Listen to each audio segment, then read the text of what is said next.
So ayun na nga, makikita nyo, nandito na si B-Boy, si Grace, si Pudaday, si Zoe, si Grace, ang aming senyora, ay si Puday, ang baby Dora, yeah. At ang aking asawa, si Kuya Alal, si Zoe na yun, nagtatago sa likod. So ito, dumating na yung araw na paalis na kami, papunta na kami ng Hinubaan.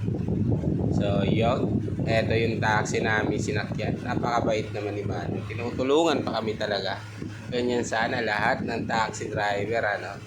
Kasi hindi lahat ng taxi driver mabait. Meron din mga tulad ng nasakyan ko, ay niligaw-ligaw pa kami para lang tumaas yung ano namin, babayaran. So eto, nasa ano na tayo, sa Pier Harbor North. Nasa North Pier Harbor na tayo. So, umahanap lang kami ng posisyon ng pwesto kung saan kami magpa-park. At ito na nga, malapit na. Ayun, pasok na swak pa. So, ito, pababa na kami dyan. Ayan na. At pagbaba namin, pumasok na rin kami. Diretso na kami sa loob ng terminal para maghintay sa sasakyan namin. Walang iba kung hindi ang Togo.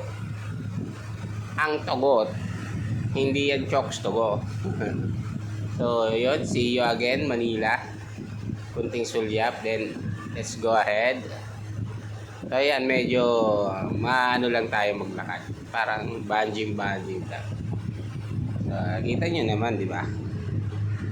Up, si Grace. Ano yan, lilingon pa eh. Ano siya, narinig ata, Disney princess. Walang lang nabantay na guard kanina. Pagpasok namin, bigla kami pinalabas. Kilit pa. Aba, malay ba namin may guard pala? Ayan, papasok sana kami. So, may pila pala. Wala naman nakapilang maayos eh. Kaya syempre kami naman eh, umiretso. Sorry naman, tao lang. So, eto na nga. Naghahanapan na ng ticket yan. So, silipin natin ang loob. Uy, ang daming tao. Ngayon pa lang, alam nyo ba, ang buwan ng Mayo ay kapistahan ng The Land of the Mass, ang Negros. Hinubaan City, kung saan kami pupunta. Yun nga, nasa ano na kami. Wala pa kami sa kalagitnaan ng biyahe, pero dito pa lang pagod na ako eh. Sobrang dami kaya ng bit-bit namin dyan. So, ayan. Oh, panis. Akala nyo lalaki, ano? Bading niya. Si Buboy. So, kanta ka nga. Zoe! Kantahan mo na.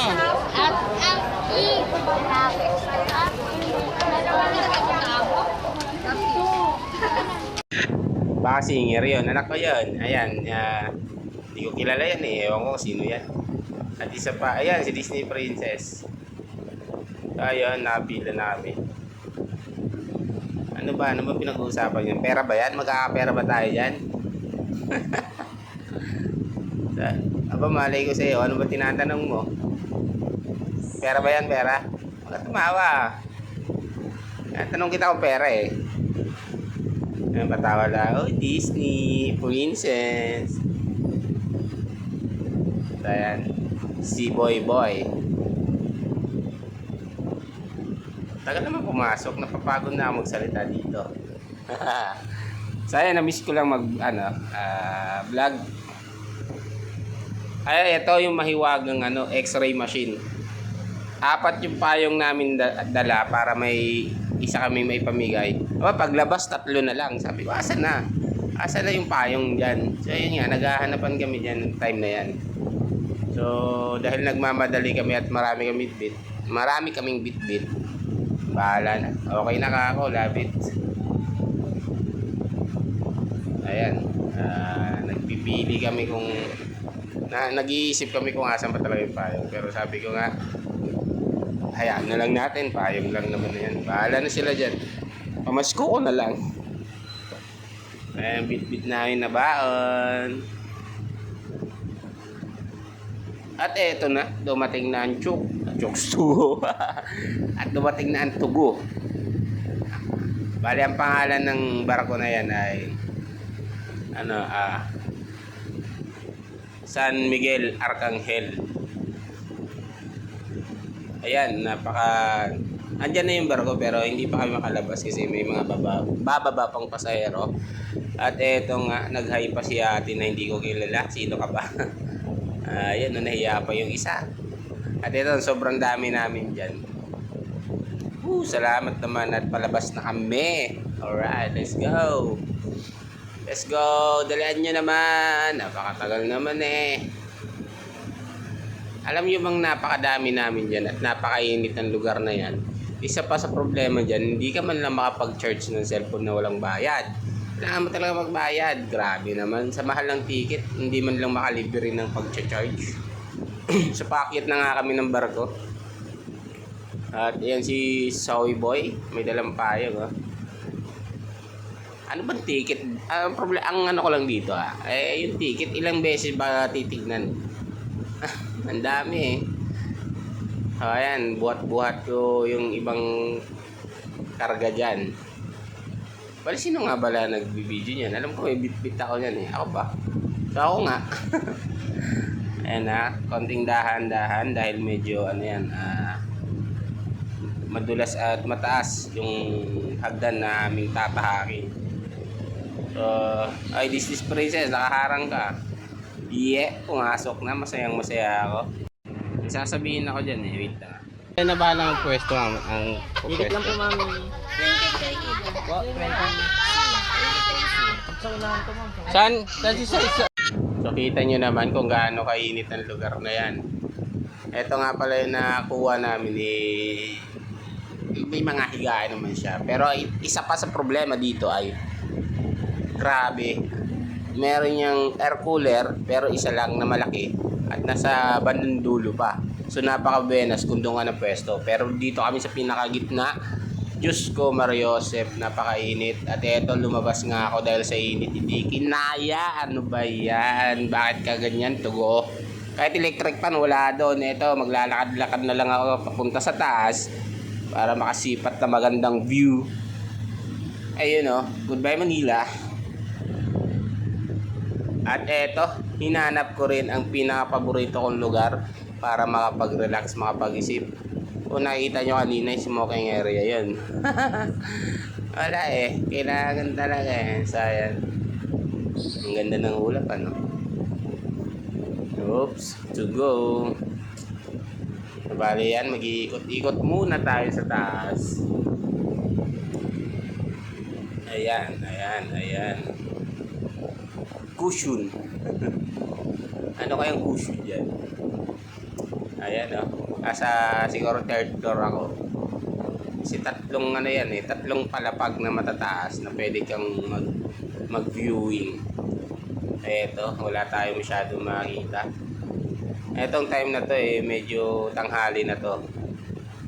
Ayan, hindi ko alam kung saan yan Pero alam nyo ba na itong kainan na to ay meron din diskuhan. At yan, bar na yan may mga kumakanta rin dyan paggabi. Eto, that time ay nagkakapilang kami doon. Sabay lumabas ako ulit dahil sa init pa rin. Eto na nga. Eto alam nyo ba na pang-unang pier pa lang ito nalalapagan namin. Hindi na mga bababa. Kumbaga, delay lang yung biyahe dahil may kukunin sila ditong cargo. Nandito tayo sa Iloilo. Kaya pala ako na Iloilo na kanina pa So ayun, natapos bandang alas 6. Surot check. Binigyan pa ako ng malupit na surot. At eto ang mga higaan. Kung saan ka iihawin. Grabe talaga yung tugo. Wala ka makikita ng electric pan dyan. Napaka-buenas mo kung sa gitna ka talaga. Halos walang makikita ng tao. Alam nyo bakit? Nandun sila sa taas. Dahil nagpapahangin. Dahil sa sobrang init. Ano ba yan, tugo? Baka naman. Electric pan sa gitna. Grabe kayo. Ang mamahal kaya ng ticket. Diyan pa lang magkano na 3,000 plus. Diyos ko po, samantalang yung mga 3,000 plus din naman yung nabayaran nila pero naka-aircon. Ba't ganun? Dapat sana pantay. So ayan, yung side, pwede ka doon dumungaw. At ito yung flooring, makikita mo naman. At si Mrs. nagpapahinga doon dahil medyo nga mainit. Pero ako di ako makatagal, lumalabas talaga ako dyan. So ngayon nagbibideo lang ako para makita nyo. Si Puday, si Zoe, papogi pa yun. Missionak. At eto, bandang mga alas 7, alas 8 na ata.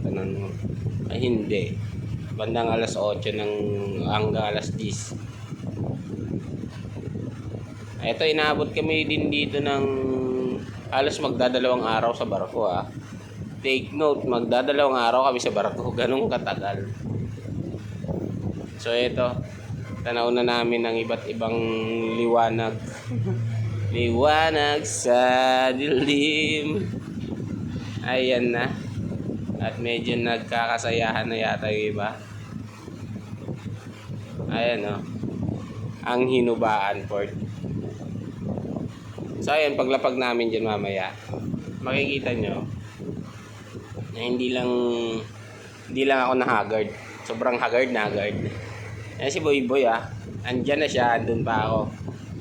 So eto, pagbaba ko kanina, eto na yon. Eto na yung ipapakita ko sa inyo. Eto na yon. Yan yung sinakyan namin at nandito na tayo sa Hinubaan. At si Alal, ewan ko kung ano iniisip ng anak ko.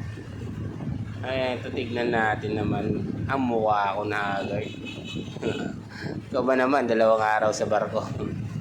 Diyos ko po, first time ko makapunta. Grabe experience. Yung anak ko tonto may nakasabay kami dyan. Ay, ito 7-Eleven. Meron pala dito 7. Hindi to 7-Eleven. Tawag nila dito 7-11. Bumili kami ng mga drinks. Siyempre dehydrated na kami. Ayan si Miss Tontoa dahil nandito na siya sa kanyang lugar kung saan siya lumaki ang Negros. At ito, habang papunta kami sa Banda Misundo ay ito.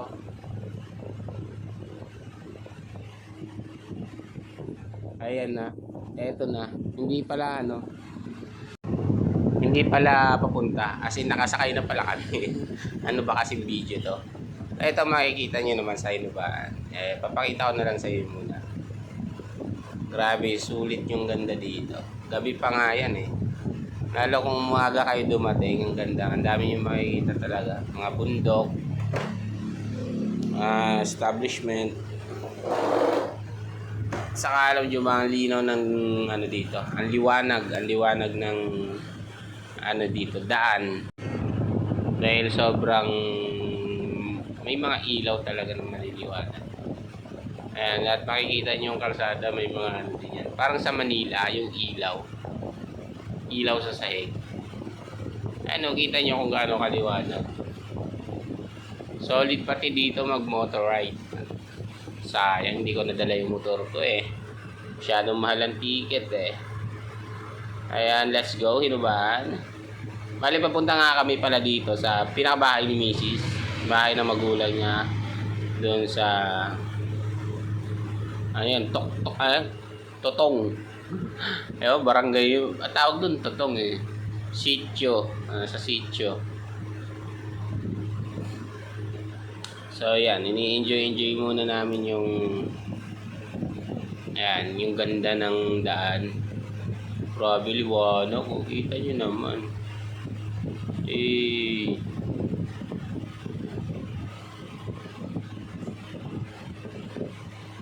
Sheesh. Solid ba?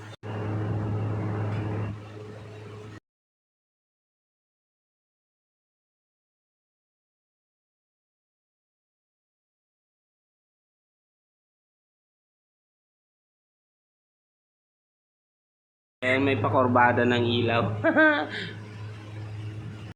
Hindi ko alam kung saan papunta, basta sundan mo lang ilaw at dadaling ka niyan sa liwanag. Kaya nga ilaw, liwanag, di ba? Solid. Apakakas ng lugar na yan. So, ayan. Konti na lang siguro. Konti na lang. Ayan na. Isa Jong. KG All Star TV, subscribe.